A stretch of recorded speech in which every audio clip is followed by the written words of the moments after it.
Queridos amigos y amigas, Sean todos ustedes bienvenidos a este primer museo virtual hecho en Bolivia y por manos bolivianas. la exposición virtual del país que tenemos al país que queremos es una iniciativa de colectivos interculturales de la Fundación Unir Bolivia. En la Fundación Unir Bolivia trabajamos para construir una cultura de diálogo, de paz y de armonía. En el recorrido del museo podrán conocer los hitos más importantes de la historia de nuestra diversidad Sus luces, sus sombras. y cuáles son los desafíos que tenemos que enfrentar al futuro.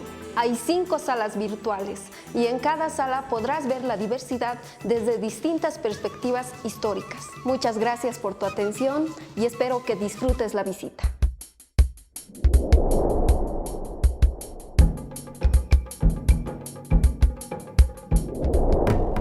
Bolivia es un país diverso.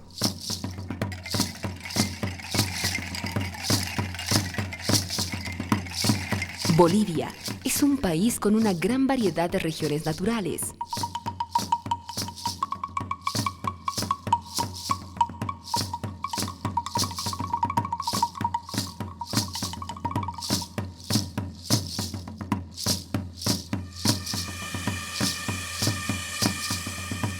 Bolivia es una nación conformada por 36 pueblos indígenas y originarios y población mestiza con orígenes diversos. Pero bienvenido. Oh, pariente, ¿cómo vas? ¿Cómo estás, hermano querido del alma? Bienvenidos.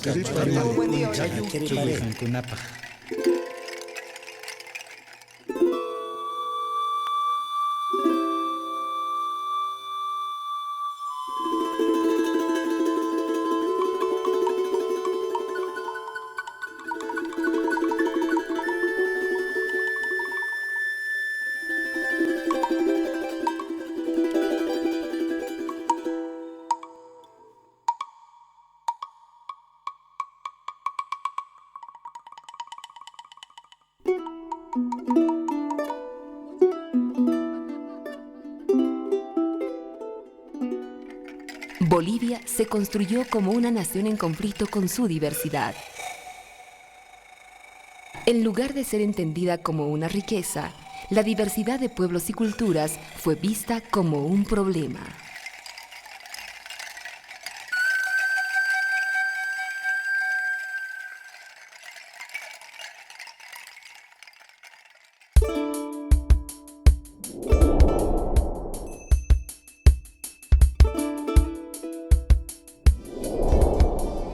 Las sociedades prehispánicas se construyeron a partir de la dominación de otros pueblos considerados bárbaros.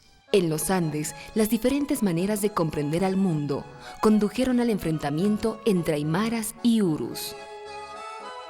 Los aymaras usurparon la tierra de los urus. El imperio incaico conquistó a varias etnias, como los aymaras, chanca, huánuco, huaylas, chimúes y otras. Los guaraní sometieron a los chané. Durante la colonia, los españoles concentraron el poder económico, político y social. Relegaron a la población criolla y excluyeron a los mestizos, a los pueblos indígenas y a otros grupos considerados inferiores. El Estado colonial estableció una rigurosa jerarquía social y una separación incluso espacial entre estos grupos.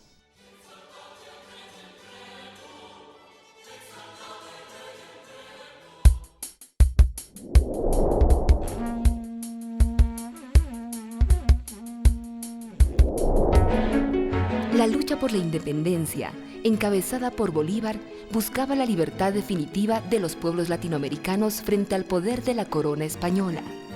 El grito libertario estaba profundamente influenciado por los valores de libertad, igualdad y fraternidad provenientes de Europa. En la República, los sectores criollo-mestizos dominantes se convirtieron en el modelo de lo que debía ser el boliviano, excluyendo a todos los que eran distintos: mestizos, cholos, indios, negros y demás grupos sociales. Esta situación continuaba con la exclusión y la explotación que varios sectores habían estado sufriendo desde la colonia. Pero para entender mejor cómo se percibía la diversidad en esta época, podemos revisar algunos libros que se escribieron en estos años. En la región llamada interandina vegeta desde tiempo inmemorial el indio aymara, salvaje y huraño como bestia de bosque, entregado a sus ritos gentiles y al cultivo de ese suelo estéril en que, a no dudarlo, concluirá pronto su raza. Alcides Arguedas, 1909.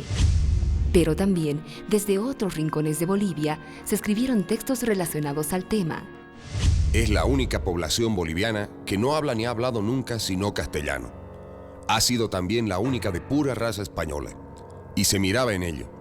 La plebe guardaba eterna ojeriza al colla, alto peruano, al camba, casta guaraníes de las provincias departamentales y del Beni, y al portugués, brasileños fronterizos y casi todos mulatos o zambos. De aquí el artículo inviolable de doctrina popular cruceña. Los enemigos del alma son tres: colla, camba y portugués. Gabriel René Moreno, 1885. En el libro Indios y Blancos, de Erland Nordenskjöld, se lee: Aquí ya no se puede hablar de indígenas de distintas tribus, sino solo de siringueros, chiquitanos, maures, itonamas, mestizos. Todos están juntos bajo un mismo techo. Viven en barracas. Todas las familias están disueltas. Toda huella, todo rudimento sobre destreza artística indígena o cultura ha desaparecido. La vida no tiene nada que ofrecer a estas personas, sino tan solo trabajo para el amo, borrachera los días libres y mucho más durante las grandes festividades religiosas. En las aldeas, estas son festejadas con misas y aguardiente, pero aquí no hay misas y hay un solo Dios, el aguardiente. Erland Nordenskjöld, 1910. Y El Cóndor de Bolivia, que fue uno de los periódicos de mayor importancia en esos tiempos, informaba: Hay algunos esclavos que están en la persuasión de que pueden hacer lo que les dé la gana de sus personas, desde el momento en que la Constitución ha sido publicada. Tal creencia es tan falsa como injusta. La Constitución se refiere a una ley especial, y esta ley, que está ya sancionada, determina los modos y casos en que los esclavos han de ser absolutamente libres.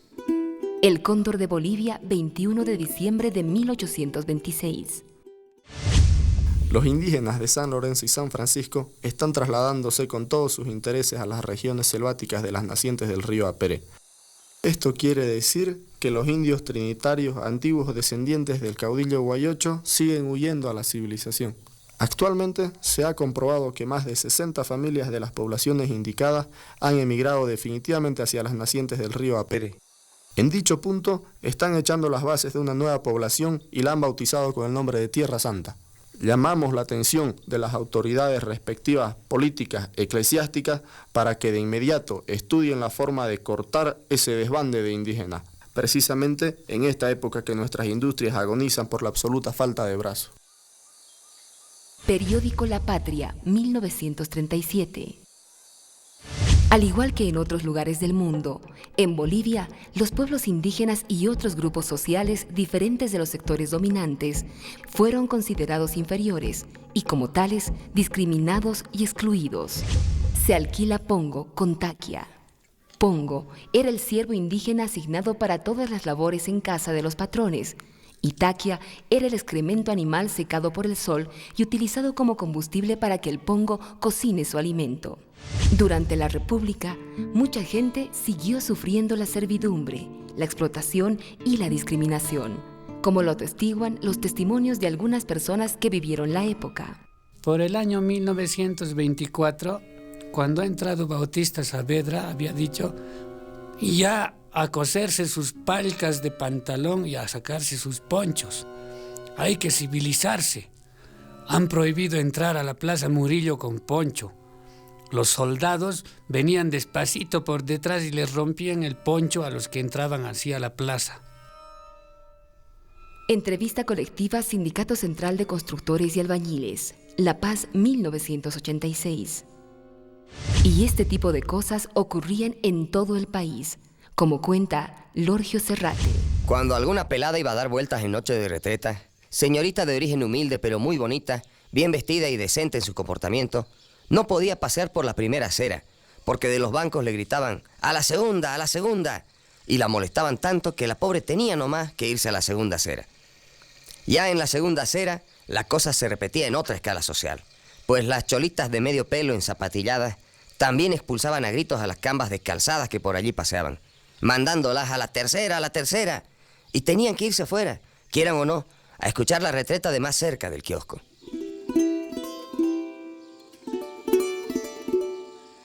El sindicato de culinarias ha sido formado como empleadas. Teníamos que llevar canastas en los tranvías y de pronto se nos ha prohibido que vayamos en los tranvías. Entonces, ¿qué vamos a hacer? Iremos donde el jefe de la electricidad, el señor Burgaleta. Que pasen la voz en todo el mercado. A tal hora vamos a estar en la municipalidad. Cocineras, cholas, medias, cholitas. Llenita la municipalidad. Así que cuando ha llegado hemos entrado a su oficina y le hemos dicho: ¿por qué no podemos subir a los tranvías las cholas? Porque era lo más barato que había, 10 centavos el pasaje. Las señoras se habían quejado de nosotros diciendo que al subir a los tranvías les rasgamos las medias y les incomodamos con las canastas. A ver. Testimonio de Petronila Infantes, registrado en La Paz, 1985. La lucha por construir un país más justo y democrático viene de muy lejos. Después de la ley de exvinculación de 1874, surge un movimiento indígena que busca recuperar sus tierras expropiadas por el Estado. A inicios del siglo XX, irrumpen liderazgos de caciques apoderados, entre los que destacan Santos Marcatula, quien continúa la lucha por la recuperación de las tierras originarias comunales. Durante la Revolución Federal de 1899, otro cacique aymara, Pablo Zárate Vilca, encabezó la revuelta indígena en el altiplano, demandando la liberación de los colonos, la devolución de las tierras comunales y la participación indígena en el gobierno. En 1876 surgió en el oriente boliviano el movimiento de los igualitarios, conducido por Andrés Ibáñez, que planteaba la igualdad de todos los hombres, la abolición de la servidumbre personal, de las deudas por trabajo y el federalismo.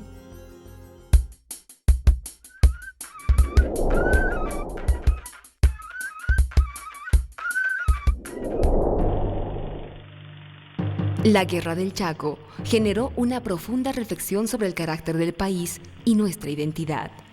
Blancos, criollos e indígenas peleaban en el ejército boliviano, y esta convivencia obligada permitió tomar conciencia de la existencia de los otros por primera vez, pero además hizo evidentes las desigualdades en que vivían los diferentes grupos de bolivianos. A nosotros la primera línea siempre. En Villamontes se han quedado los abogados, los aspirantes a abogados, a médicos, les han dado cargos ahí para que trabajen. Nosotros en primera línea muchas veces de 15 días recogíamos un vaso de rancho maduro como levadura, que no se podía ni comer. 8 días, 10 días, 15 días sabíamos estar sin comer, sin tomar agua, soportando el clima, todo eso. La muerte estaba en nuestro lado, en la punta del fusil. Si la bala no nos mata, el destino. Testimonio de Melaneo Sánchez Rodríguez, registrado en Chuquisaca en 1987.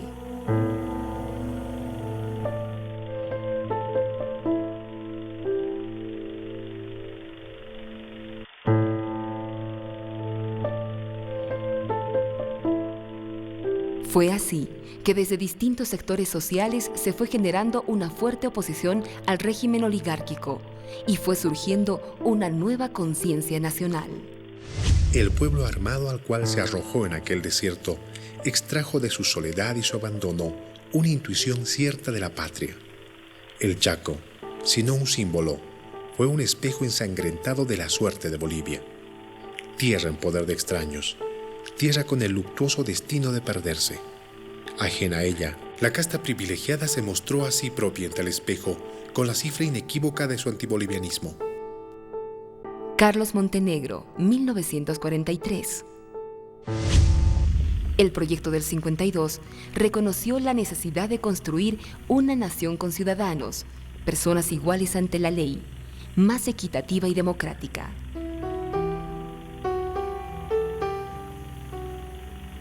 Los dirigentes preparaban a sus bases en las ciudades, en el campo, en las minas, todo con mucho cuidado porque nos vigilaban las autoridades, la policía, los terratenientes. En esa ocasión luchamos todos juntos, mineros, obreros, campesinos, todos aliados los unos con los otros. Antonio Álvarez Mamani, testimonio recogido en 1987. Solo una acción conjunta en el plano nacional que reúna en un gran movimiento nacional a Colla y Cruceño contra la rosca minera podrá dar solución al problema del Oriente y demás problemas angustiosos que aquejan al país. Rafael Chávez Ortiz, 1948. La Revolución del 52 permitió una democratización del país, pero no logró acabar con la discriminación y exclusión. No todos los bolivianos eran en verdad ciudadanos con todos los derechos. Desde la creación de la República, las constituciones políticas del Estado establecían que son ciudadanos solamente los mayores de edad, con propiedad inmueble o renta que no provenga de servicios prestados como domésticos, excluyendo así a gran parte de los ciudadanos. Recién en 1961, la Constitución Política del Estado reconoce como ciudadanos a todos los bolivianos mayores de 21 años, cualquiera que sea su grado de instrucción, ocupación o renta. La Revolución del 52 intentó construir una nación homogénea, mestiza, con una sola lengua y cultura.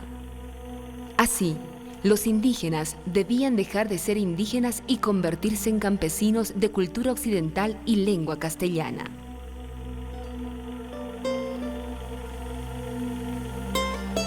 El final del indio debe ser el mestizaje a realizarse, no solo en lo biológico, sino también en lo social.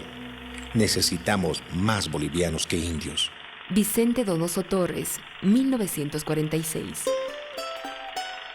Surgieron también posiciones indianistas excluyentes que no reconocen el valor de la existencia de diferentes culturas y sectores sociales en Bolivia.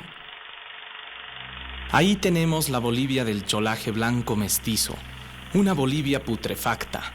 Queda la Bolivia india, queda la Bolivia del indio. A la discriminación racial del blanco responderemos con nuestro odio racial de 4 siglos. Fausto Reinaga, 1969. Los gobiernos dictatoriales de los años 60, 70 y parte de los 80 abrieron heridas que dejaron un recuerdo oscuro en la historia. Por el solo hecho de pensar diferente, se corría el riesgo de perder la vida. Sin embargo, la lucha por el bienestar del pueblo triunfó y derrotó la tiranía. La diversidad de pueblos y culturas se mantuvo. Lamentablemente, la mayoría de ellos en situación de subordinación y exclusión económica, política y social. De los aproximadamente 9 millones de bolivianos, 5.1 millones, más de la mitad, se encuentran en situación de pobreza y más de 3.5 millones son indigentes. Informe de Desarrollo Humano, PNUD, 2005. ¿Qué hacen acá? ¡Chapaco, flojo! ¿Cómo? ¡Fuera de acá! Ustedes son los llamados, son los forasteros. Ustedes son como los tarajis y matan uranquichis. Yosillis que manda. Aunque todos somos bolivianos y vivimos en un mismo país, hemos mantenido un diálogo de sordos, porque no nos hemos reconocido, respetado ni valorado en nuestras diferencias.